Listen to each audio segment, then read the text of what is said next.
Good. I guess it's afternoon. It's night. It's night for us. Good evening for Almost us. Good morning for us. But no, Steve Walls and Darren Smith live right here in Frankfurt, Germany.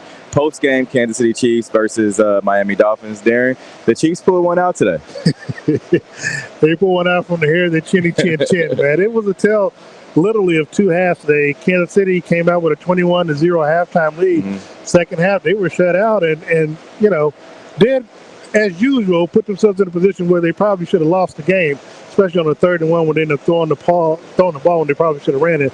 But overall, Chiefs kept Tyreek at the end zone, kept him from doing any clowning around. But of course, he did contribute to a touchdown. It was only for the other team. So overall, decent win by the Chiefs today. And this was a game that we both acknowledged was to the Chiefs a must-win game, right? Because you come off of a loss to Denver, then you have a bye week, and then you have a game in Kansas City or the following week against the Philadelphia Eagles. So you got a tough schedule ahead, and so this was one that they needed to check off their list. Well, we have colleagues who talk about team could be 0-3. Yeah. We'll leave the football talk to the professionals and the music to the DJs. All right. So, but in all seriousness, it was a must-win game because just think about it.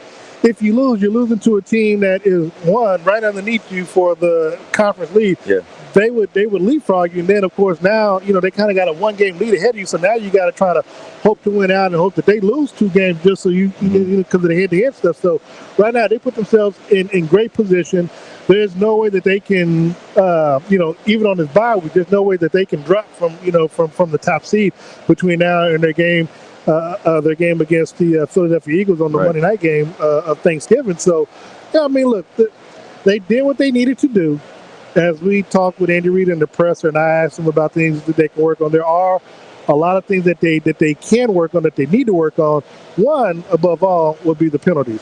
And one thing about this game was that these two teams may meet again in the playoffs. And so I believe the Chiefs have learned, when you play teams like Cincinnati, Buffalo, Miami, Jacksonville, you have to win those games because it could come back to bite you in the long run. Yeah, and the last thing you want to do is, we know what we know what it's like the last 5 years with the weather.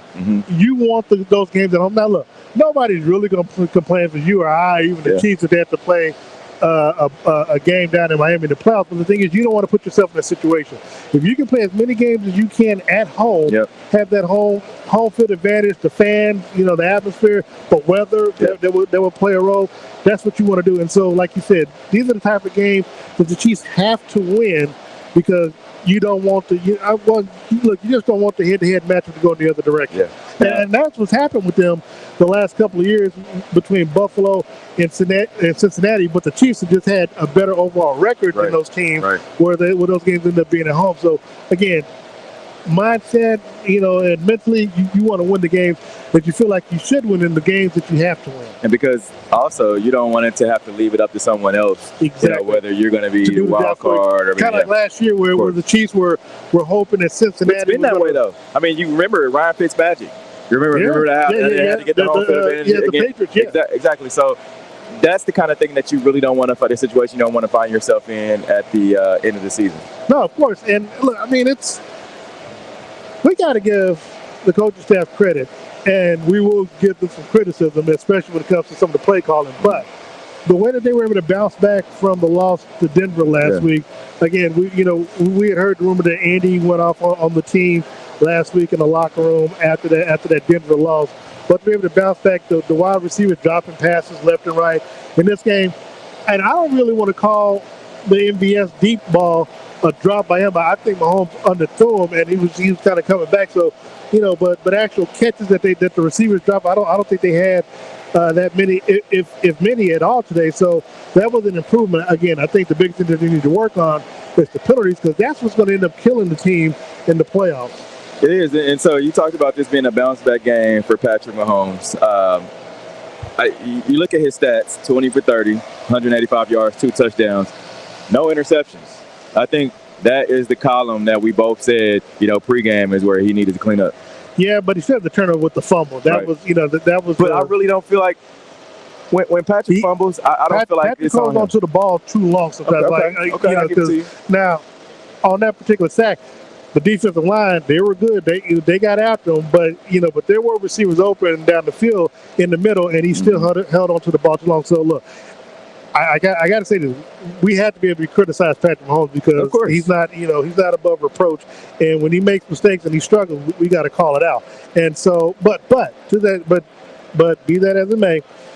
Again, early on, especially that opening drive, the opening drive was beautiful. Yeah. Because again, we talk about the drop passes, and he went right back to those receivers. MVS for 21 yards to actually start the game. Then, of course, Sky Moore, and then he had Noah Gray, and then Justin Watt. I mean, so he went to those receivers that were dropping passes last week and went right down the field with the. So when people say, "Oh, we need we need more wide receivers," and he's telling you he's fine with these receivers. Again, their job is to catch passes.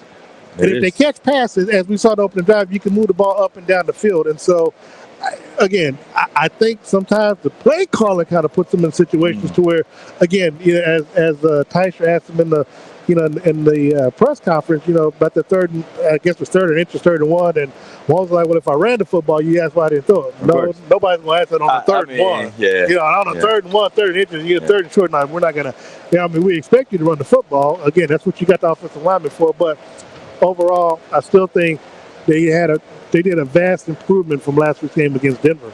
And here's the thing, too. Travis Kelce became the Chiefs' all-time leading receiver. He was so quiet. I don't remember when he did. Yeah, he only had 3 receptions, 4 targets, 3 receptions, 14 yards. That's what he needed. That's what he needed too. So and now look, let me ask you, because for all the hype, and Travis was the main star outside of Mahomes this week in the presser that was talking about promoting the game. But were you surprised that he didn't have his number called as much? I mean, and look, and to an extent, the defense, we got to give the defense credit because they balled out as it relates to keeping Tyreek Hill and Waddle out of the end zone. But were you surprised about that? Well, I don't know. I think Waddle might got the end zone, but were you surprised about that? Here's the thing about it.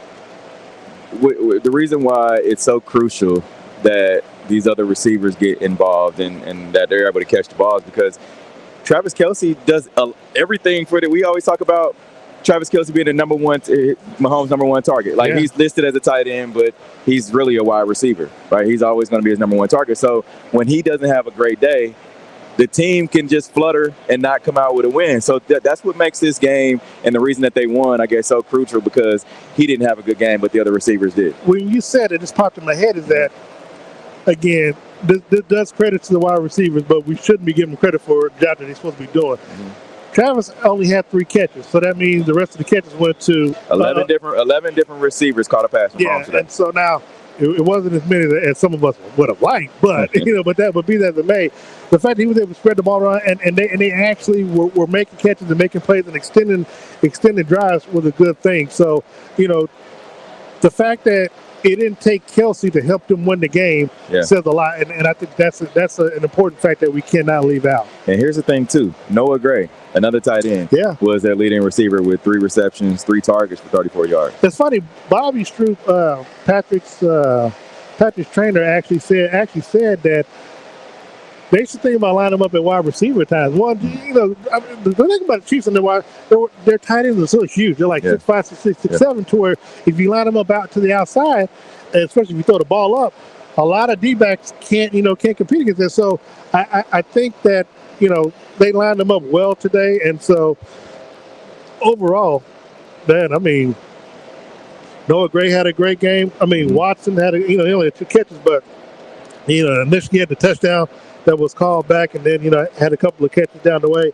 MVS, it's interesting because we thought it was going to be a shootout, and it was trending that way. But before the it was never trending to be a shootout. No. I'm talking about in the second half when they scored the 2 touchdowns. And the Chiefs. I'm talking early on because I had a tweet I was getting ready to just put out there like skunks past the sticks, and I didn't. So here's the thing. All you was concerned about was whether or not Tyreek Hill got 100 yards. Yeah, he did get 100 yards. So Mike Lane owes me some wings from Gates Barbecue. 2 sets of wings. We need to get 2 sets of wings. No, but here's the thing too, and we talk about the fact that we have to hold people accountable. We still have to hold Andy Reid accountable because Matt Nagy as well. That offense did. They look, the scripted plays, the first 15, they go down. 6 plays, score. Right. Then it was dead after that. And I feel like when this offense has a lull, going in from the second quarter and then on to the second half, that can come back to bite you in later on in the season. Which again, we get to wondering about that. We get to wondering about that, whether or not they're missing that certain person that's in Washington right now. And look, I still feel to this very moment that they do, because as we talked about earlier, he was someone that held the team, held players accountable. And again, we still don't see that now. What I didn't like today was those penalties. And as the OC or whatever, I mean, granted, you can leave that to say you can leave it to Andy Heck or something, but it affects the entire offense. I mean, that was the one I think was Donovan Smith that we all saw for the rest of stuff like that has to get worked out, man, and it becomes a drive killer, man. And so, Andy, to his credit, said that that's something that they know that they have to work on between now and the Eagles game as the season progresses or whatever. The players, I'm pretty sure, when they get back to stateside, they're going, hopefully, because no injuries happen in this game, they can actually leave Kansas City for a week, get their mind, get their bodies and stuff straight. Coaches, I'm pretty sure they'll be at Arrowhead or on a Zoom and stuff trying to get the stuff together, because they've got a lot of work between now and the Philadelphia game. I know Philadelphia plays in just a little bit against the Cowboys, and then they go on a break as well. So both teams will have 2 weeks off before their big matchup on the Monday night game, which I'm actually glad the NFL set it up like that, to where you got these teams taking a bye during the same time period, so they can do what they need to do. And here's Mark Lewis asked us, appreciate you guys watching. Kevin Winston, we see you watching as well, bro. Great game by the Chiefs D, but for sure, do you think it's Nagy's play calling is subpar and the reason we can't get going? Well, technically, we'll have to give the credit and the blame to Andy Reid, since everybody didn't want to, since nobody wanted to give Eric Bieniemy credit. Of course. So I'll let Nagy scathe on that one. Yeah. But what was his question? He just said, was it the Nagy's play calling? Was that the subpar play calling? Was that the reason that the offense stopped? Yes. Or that the offense can't get more? Yes. Yeah. Well, yeah. I mean, one, and they're not really being creative either. I mean, you can only do so much jet sweeps before teams catch on to that. But I mean, literally, you want to talk about creative. The double reverse that they did in the first half with Tyreek dished it off to. They had so many of those different routes that they've been running, man, and it's interesting. I mean, of course, you have to have the players to do it. Yeah. Right. Well, the Chiefs claim they have it. They claim that's some speedsters. Yeah. I'm just saying that's what they claim to have. No. Well, we appreciate you guys joining in on today's show. The pregame cheat sheet, also postgame with us. It's been fun here from Germany, man. Man, look, first of all, we can't. Look, I got to get your thoughts of the stadium, because I know a lot of people didn't get a chance to catch it this morning, but your thoughts on, here with the Frankfurt Stadium and the layout and how they have the ambiance. So give me your thoughts on what you saw from the presentation today.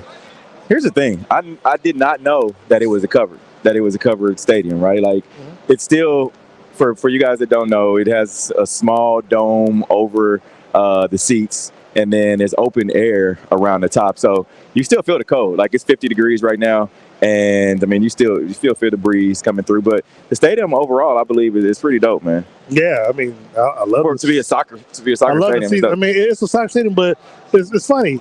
It's 48,000, but it really looks like an NFL-sized stadium, to where you look like you can get 80,000 here, and it's only 48,000 max capacity. Yeah, so of course, the way they did it, the way they set everything out, it was a great thing. We see Coach Reid get ready to walk out of here, and I mean, man, look, overall, this is just a great atmosphere. Yeah. The people were great. The food was great. It was, can't ask for anything better. Yeah, I agree. I do agree. What did you think about it?